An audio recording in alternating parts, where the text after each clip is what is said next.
When I first got to Iraq, I was on a big, secure airbase where there really wasn't a lot going on. Most of the stories I was writing about were hometown stories. It would show up in, the middle of nowhere, a newspaper, that this one guy is happening to be in Iraq, and it'd be like a profile type story. Not until a few months in did they really start sending me out on missions. And when that would happen, I would get assigned to another unit, do whatever they did, hit the ground, come back to the base, tell the story, put it on the internet, put it in a newspaper. So I did a variety of missions: convoys, aircraft missions, casualty evacuation missions, and the biggest one that I was actually served in was in Fallujah.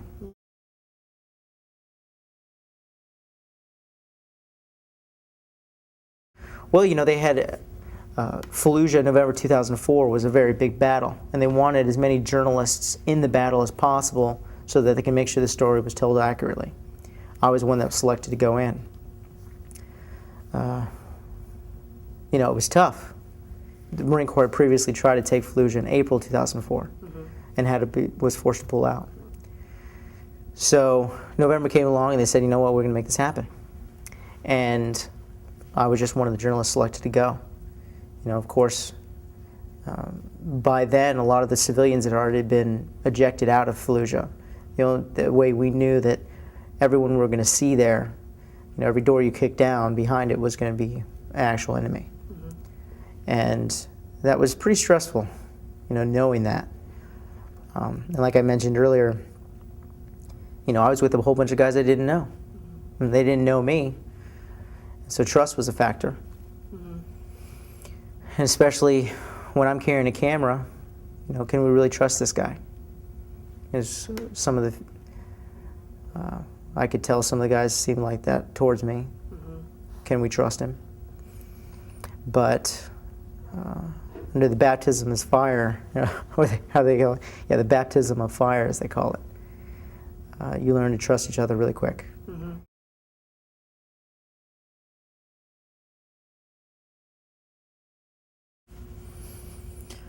Well, that was a tough day. It was a tough few days. It was hard to define my role as a Marine photographer. Am I a rifleman or am I a photographer? What is my role here? What do I have to do? And that was very difficult for me to think about and work through, especially the first few hours we were in the city. Landed in the city in the middle of the night, couldn't see anything, just waiting for something to happen. And as soon as the sun came up, it hit the fan. And, I did what I was trained to do. I started taking pictures. Several times I think about those moments and it seems surreal, like a movie. It wasn't actually there. Hearing bullets ricochet on the wall right behind me, I go, oh, this can't possibly be happening. And when I first took photos of a guy actually getting shot in the middle of the street, suddenly reality came crashing down. This is actually happening. A guy had run out, a unit has started to cross the street, and one guy in that unit got shot, sniper. So a guy I was standing right next to couldn't see that happen, and before anyone knew it, he was in the middle of the street trying to drag him out, and he got shot. And it was in those moments I was snapping those pictures. I knew that I was taking pictures of something historic, but I still, reality still hadn't hit. And when I looked down at the camera and I reviewed the images that I had just taken, I looked back up and saw that it was actually right in front of my eyes, not just through a lens. Did it really start to bother me? At that time, I put my camera down and picked up my rifle. And at that moment, I knew my role. I was a Marine. I was a rifleman. And if I was going to trust my friends to my left and my right with my life, then they needed to trust me with theirs. So I did my job as a Marine and fired back, took out the threat. Basically, after that moment, for the next 3 weeks, I was a Marine rifleman, not a photographer. And I would pick up and take pictures when I had an opportunity, when there was a moment. But other than that, especially at night, couldn't use a flash. So at night, I was just one of the guys. The Marine Corps, E4 corporal, at least in the infantry, is a total badass.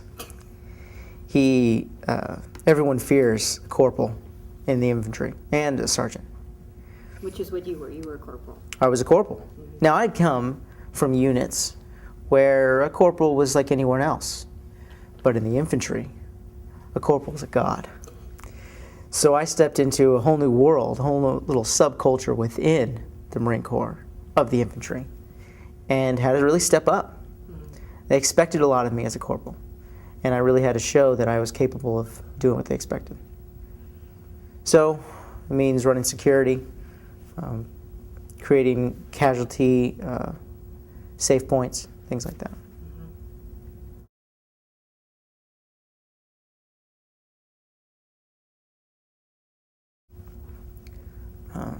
The way I reflect upon that time has changed in the past few years. Especially when I got back, I looked back on it with a lot of guilt. I had the feeling that I left my unit. Guys that I knew had died.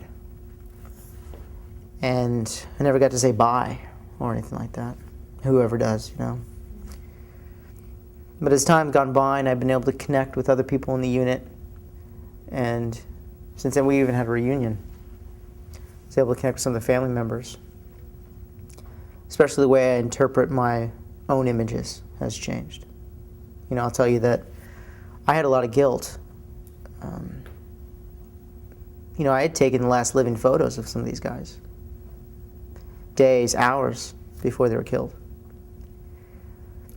And not until a reunion I had just in July 2009 that I was able to talk to some of the family members. And when I had one after the other come up and thank me for those images that I had taken, I suddenly felt that, wow, there's meaning, there's purpose to what I had done. It wasn't just aimless pictures of random things. It was purposeful images that not only was able to record significant moments in history, but then also give sort of solace to the families of those loved ones who died.